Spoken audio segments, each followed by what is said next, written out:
So I've been tinkering around with trying to figure out coordination for a controller that's operating two separate intersections. So this display here, I've got two separate intersection displays going. The front four ways are on their own separate ring, so they're cycling independently of the signals in the back.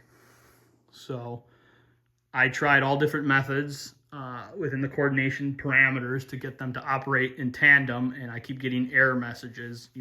Every which way I try to plug and chug the splits in the chord phases and whatnot. So I'm basically coming to the conclusion that you can't run coordination traditionally with one controller operating two isolated intersections.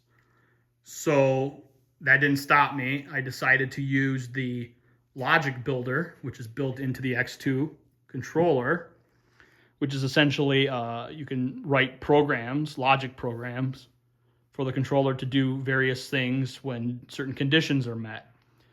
So right now I have a logic statement for the four ways and the back wall signals. So the front four ways that are about to turn green, the lights that are going to turn green right now, that's phase 17. When phase 17 is green, phase 4, which is the InnoLight 3M and Dialight back there, they will go into phase hold. So when and then when the cycle completes, they will force off in the back. So those signals in the front will turn yellow, and then the back wall signals, when the front signals turn yellow, the back wall signals will force off and begin the cycle on the side street. So they're working in tandem with each other. And the same applies to this direction. So this is phase 18, the four ways that are green, and phase 2 is the doghouse. So when phase 18 turns yellow, phase 2 will force off and begin the cycle again. So essentially the four ways are the master intersection, and the slave intersection is the back wall. So as long as the four ways are green, the back wall signals will hold green.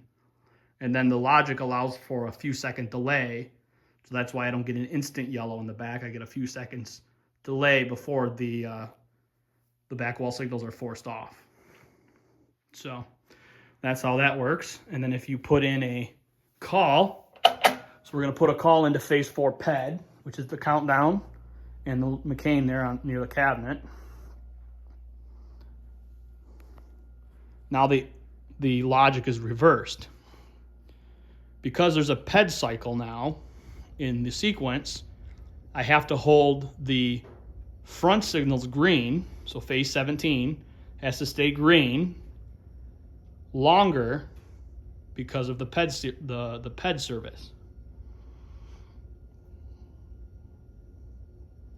So while the PED cycle is going on, the logic statement is when the PED is active, phase 17 will hold green. And that way the signals stay in step. So the PEDs will clear, and then the cycle will complete as it would normally. And similar logic applies to, I'm hoping I'm in the general area of where this detector is, for the left turn. So I'm going to assume that I am in the detector area. And we just placed a call to the green arrow for the left turn, which is phase 3.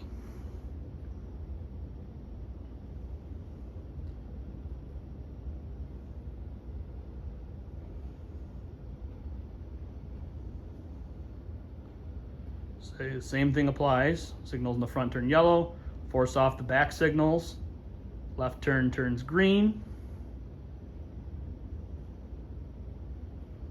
I'm going to get out of the green arrow area.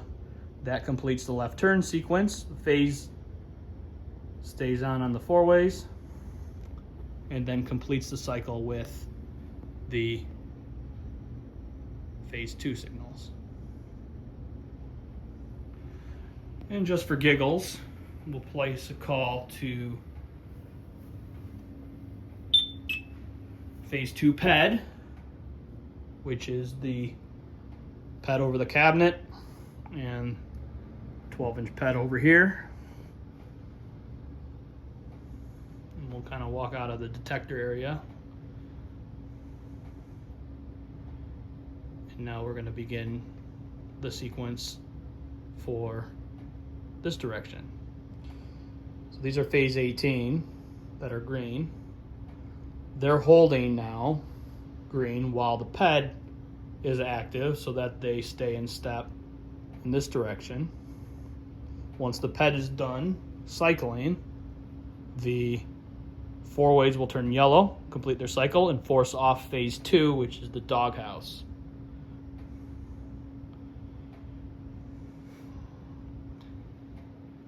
And the cycle begins again.